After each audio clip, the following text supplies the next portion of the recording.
Welcome back, everybody, to another episode of the GameCast Informer, a weekly news show giving you all of the information that you need to know about gaming world. And this week is going to be a fairly long one because, oh boy, has it been a busy ass week after a couple of weeks where there's not really been a lot going on aside from Gamescom, and we've all been busy with life at the GameCast crew. There's been a hell of a lot of gaming news this week. I'm trying to cover as many things as I can without overloading it, so let's crack on with that. Shovel Knight now, a game from a few years ago, and we have had news recently of both an update to that game and news of a spin-off. Let's start with the game update. It's going to be the final update to Shovel Knight, and it is called the King of Cards update. It'll be adding a new campaign called the King of Cards, and also a multiplayer fighting mode called Showdown, both coming out in December as part of Shovel Knight's Treasure Trove package. Whether or not this is paid for, I don't actually know, but I would expect it to be, and I'm probably going to get it, to be honest. It looks pretty fun. And not only that, there's going to be a few extra features added that will be retroactively available in the original campaign as well, including new body types, a they and them pronoun option for the original campaign, new accessibility options, co-op achievements, and support for 3 new languages, and also a few more cheats, because remember cheats? That was before games stopped being entertaining and just... Anyway, and the other announcement, the new game, a spin-off game called Shovel Knight Dig, a very, very interesting little thing, a partnership between the original developers who are called Yacht Club Games and Nitrome, the originally Flash game, and then they moved on to other games company. And this game is basically, if you cross Shovel Knight and think of games like SteamWorld Dig, and things like older games like Dig Dug, for instance, think of those two kinds of things mashed together. That's basically what it is. It looks absolutely wonderful. No release date yet though for that game, but I am incredibly excited to see what comes of that. Cyberpunk 2077 has had a new trailer released, and boy oh boy, does that game still look surprisingly good. You'd think after, the amount of teasing and, there's been a good sort of hour and a half of gameplay released at this point, it'd look a bit stale and boring, but no, that game still looks fucking amazing, and I cannot wait to play it. This gameplay trailer has gone a little bit more in depth into the combat than the last one. The last trailer that was the 45-minute thing from last year contained mostly things about the story and the world. This went more into gameplay styles, and the way that they're selling it is that you can basically do whatever you like within a mission and, within all the parameters of the game, but it comes down to a blend of 2 main styles, one of which is just basically punching and shooting, the other of which is a lot more stealth and hack-based things, because most people in this world have cyber-based implants which can be hacked, and one of the playstyles revolves heavily around that. But the way they framed it is that basically you can go however much into each of these kind of playstyles you like in this game and basically create your own unique build. And from what we've seen, or what I've seen of this, I'm really excited for it. I do very much like the idea of all these hacking the cyber implants and various things that they have in this game. Hopefully it won't just come down to pressing a button, but they did have a weird nano whip thing to hack people from a distance, which I think is quite fun, and I will hopefully be doing that a lot. Anyway, Cyberpunk comes out next year, and I'm really looking forward to it. Go watch the gameplay trailer. A very sensitive topic now, and I want you all to bear in mind that if you decide to comment on this, and I'm going to approach this story as unbiased as I can, but several higher profile game developers have been publicly accused of sexual assault by various people. This started out with artist and game designer called Natalie Lawhead in a post titled "Calling Out My Rapist," and she accuses Jeremy Soule, composer behind such series as Star Wars: Knights of the Old Republic and Elder Scrolls, of rape while they were working together in Vancouver in 2008. And also following that, Zoe Quinn, developer of Depression Quest, who is a bit of a bit of a name in this industry, unfortunately, for better or for worse. So yeah, let's just focus on the allegation, not all her past and everything. She accused Alec Holoka, there we go, best known for Aquaria and Night in the Woods, of being incredibly abusive in a horrible post, which basically amounted to him trapping her in a hotel room. That's not good, is it? Following that, though, a third incident came to light. Adelaide Gardner, worked in the tabletop industry, accused Luke Shelton, a programmer at Splash Damage, a British studio, of sustained psychological and physical abuse a couple of years ago. This has prompted a few more people to come out of this kind of abuse since then. This is very much the gaming industry's Me Too moment in some ways, and I do hope that this encourages more people to come out. I hope this encourages some people to analyse their own behaviour and have a look at it and go, is this behaviour necessarily appropriate? Because, you know, sometimes behaviour that we might think is harmless to other people might not be so harmless. So you always need to be a little bit mindful of what you're doing in life. But following this, though, specifically, we're going back to Alec Holoka, has been basically sacked from his studio that he's a part of. They've cut ties with him completely and cancelled his project because of these allegations. Now, we don't know at this exact point in time how true any of these people's allegations are, but we also shouldn't just discount them as nothing. So bear that in mind, you know, don't be a dick in the comments if you decide to leave one.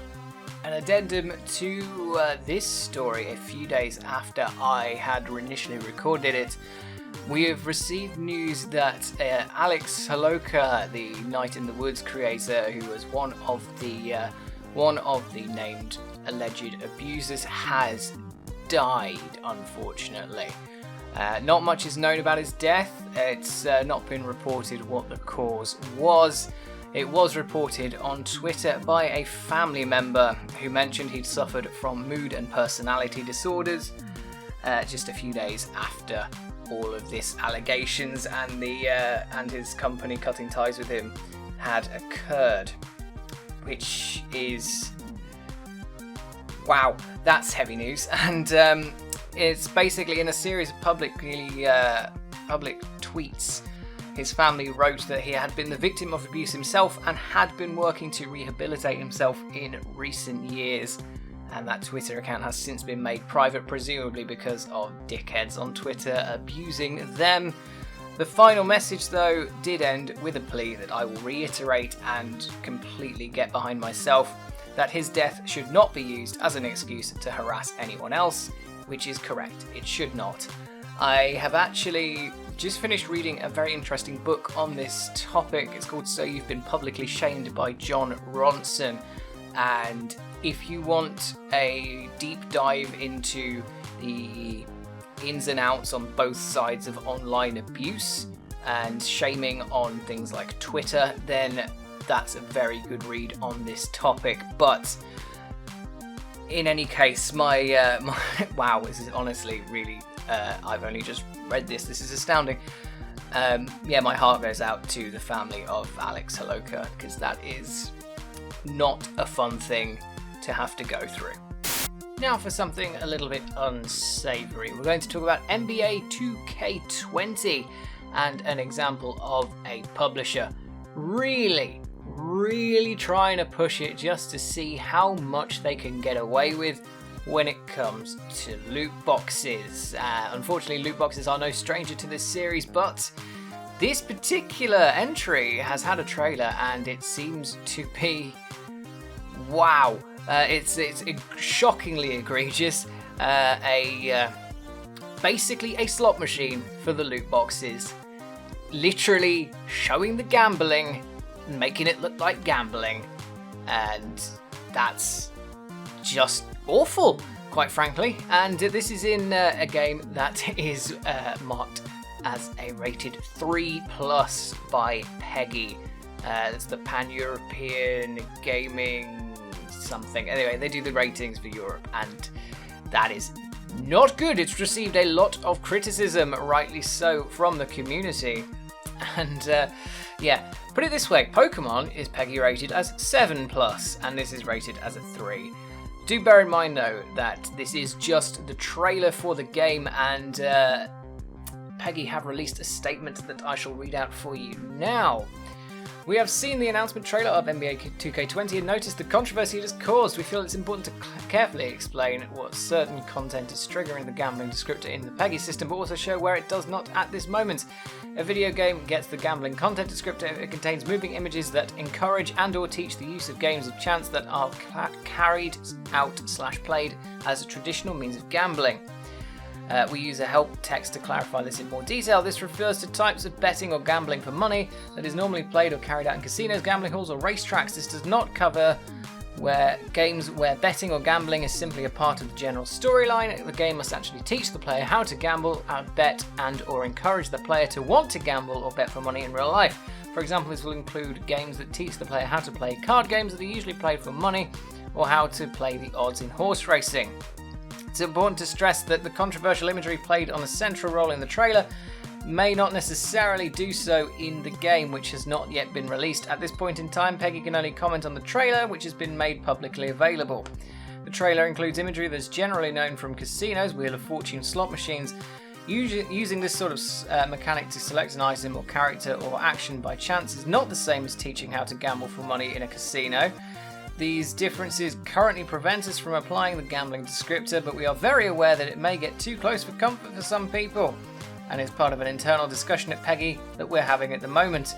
The games industry is evolving constantly and rapidly in recent years. As a rating organisation, we need to ensure that these developments are reflected in our classification criteria. We do not base our decisions on the content of a single trailer, but will properly assess how the rating system and video games industry in general should address these concerns. Basically what this is saying is, well, the bit that stands out to me most is that using this sort of mechanic to select an item or character or action by chance is not the same as teaching how to gamble for money in a casino. That's a very thin line that you're taking there, but I do agree in the sense that this game is not finished yet, it is not out yet, and it has not been properly played and rated by the PEGI staff. I should imagine, personally, I hope at least, that the gambling tag will be added at some point closer to the release time, and hopefully the rating will be adjusted accordingly. I also, at the same time, would not put money on it. Telltale Games, the studio that went bust a few months ago, it's probably closer to a year ago now, and took down all of its employees with it without paying them, has returned from the dead. Ha ha ha ha ha ha ha ha. That joke's probably not been made a billion times already. However, this return is in a very different form. The holding company LCG Entertainment has secured the name and some of its licenses. It has got the licenses to The Wolf Among Us and Batman, and a couple of other little smaller Telltale properties, including Puzzle Agent, which means some of those games might be returning to storefronts, some might not. This is, however, coming with a bit of a caveat because of the 250 plus employees that were laid off when the studio closed, in fact it was last September, that's a year ago, a number of them have been brought back, into the company, but only as freelance roles, with full-time positions possibly offered in the future, which does seem like a bit of a bum deal in my mind personally. Let me know what you think about that in the comments, though. The studio plans to stay small over the next 6 months, and they're going to focus on some things such as tools, technology, and design in-house, and things like animation and motion capture are planned to be done externally with other partnerships. Let me know what you think about this. Do you think that Telltale Games coming back is a good thing? Do you think it's a bad thing? Do you think they should do more to bring back the people that were initially part of the studio, or what? Please do let me know what you think in the comments below. Yakuza. And this is an interesting one because Sega have announced Yakuza 7 exists. The game that is going to be completely separated from the rest of the Yakuza games, because Yakuza 6 wrapped up the previous protagonist Kazuma Kiryu's story, and this one, whose title translates roughly to Yakuza 7 Whereabouts of Light and Dark, is going to be about a completely new protagonist called Ichiban Kasuga, and will be set in Yokohama, a completely different city to Kamurocho, where the previous games were based. And this is apparently going to be a game that is 3 times the size of the previous Yakuza games in terms of how large the map is. To be honest, I don't know if I'm alright. I don't really mind the size of the old Yakuza maps, to be honest, because they pack everything in so tight that it kind of doesn't matter. Regardless, though, that's an interesting way forward. But the thing that really caught my attention is the fact that there's going to be turn-based combat in a Yakuza game. That's really fucking strange. That really threw me for a loop, that did, I'm not going to lie. And it's not confirmed in the trailer, but there was a screenshot leaked as well that shows this Persona-type turn-based combat going on. How well it'll work, we don't really know, but we will find out at some point. Yakuza 7 is due out in January 16th in Japan, and Western versions will be following later that year. That brings us to the end of this episode of the GameCast Informer, and I hope you enjoyed it. If you did, feel free to like, subscribe, and share whatever you fancy. Please leave a comment if you have any opinions on any of the stories in the show, as long as you are civil about them, of course. Anyway, stay tuned for GameCast for news, podcasts, Let's Plays, well, Let's Plays-ish. Other content anyway, lots of gaming content. Hopefully a bit more coming up as soon as possible. Thank you very much for watching, and I will see you next week.